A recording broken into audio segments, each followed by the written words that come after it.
Bom, vamos direto ao ponto.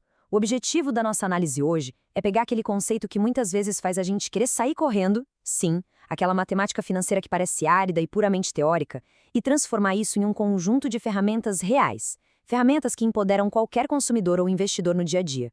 A ideia não é ficar decorando um monte de fórmulas complexas, mas sim entender como os números realmente ditam as regras do jogo financeiro. Para organizar a nossa conversa, temos um roteiro bem direto em 4 partes.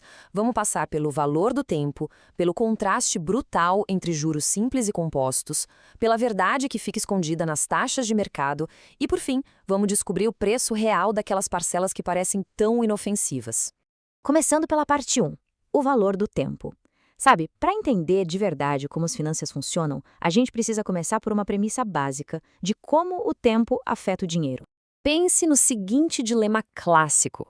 Seria matematicamente mais vantajoso pegar R$ 100 agora, imediatamente, ou esperar um mês inteiro para colocar as mãos em R$ 110?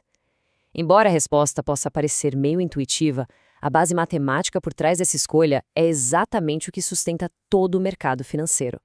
Então, o X da questão aqui é o que chamamos de princípio do valor do dinheiro no tempo.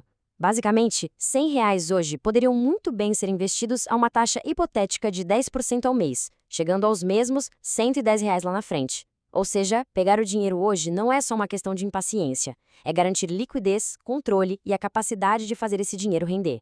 E, inegavelmente, R$ 1 hoje vale muito mais do que R$ 1 amanhã. Mas olha só, antes da gente mergulhar fundo nos cálculos, vale a pena lembrar onde a maioria tropeça.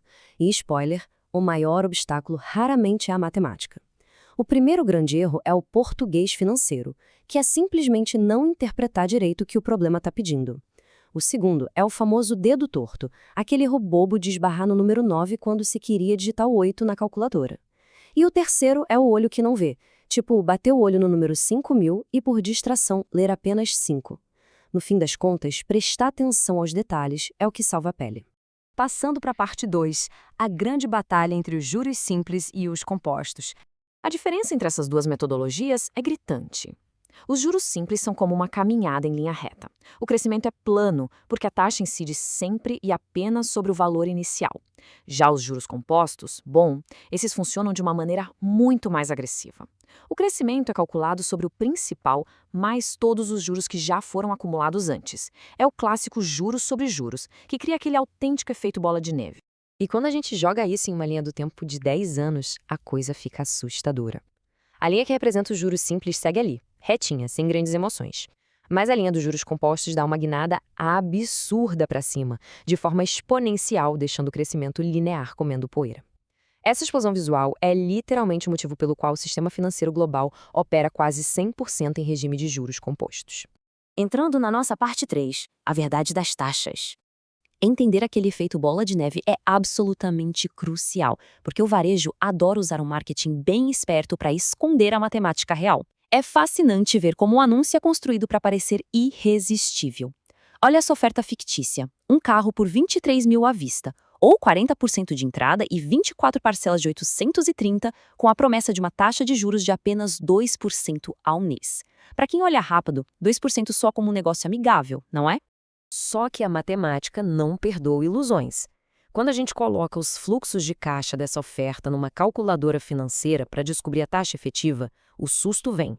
O verdadeiro custo do financiamento é, na verdade, de 3,17% ao mês. Isso prova, sem sombra de dúvida, que o anúncio é enganoso, mascarando a velocidade real com que os juros compostos estão trabalhando contra o bolso de quem assume a dívida. E isso nos leva a outra grande ilusão do mundo das finanças. A diferença brutal entre os ganhos aparentes e os ganhos reais. Principalmente quando a inflação resolve dar as caras. Imagine a seguinte situação. Um salário recebe um reajuste enorme de 50%. Fantástico, certo? Só que a inflação no mesmo período foi de 40%. A intuição grita pra gente só subtrair um pelo outro e comemorar um ganho de 10%. Mas será que é tão simples assim? Na prática, a resposta é não. Vamos pensar juntos. Um salário de R$ 1.000 passa a ser R$ 1.500. Perfeito. Mas por causa daquela inflação de 40%, as coisas que antes custavam R$ 1.000 agora custam R$ 1.400. Ou seja, o ganho real de poder de compra foi de apenas R$ 100 em cima dessa nova base de custo de R$ 1.400. Matematicamente, isso significa um ganho real de apenas 7,14%. Aquela ilusão de estar 10% mais rico acaba de ir por água abaixo. Para proteger o suado capital contra esse vilão invisível que é a inflação, a gente precisa escolher nossas armas muito bem.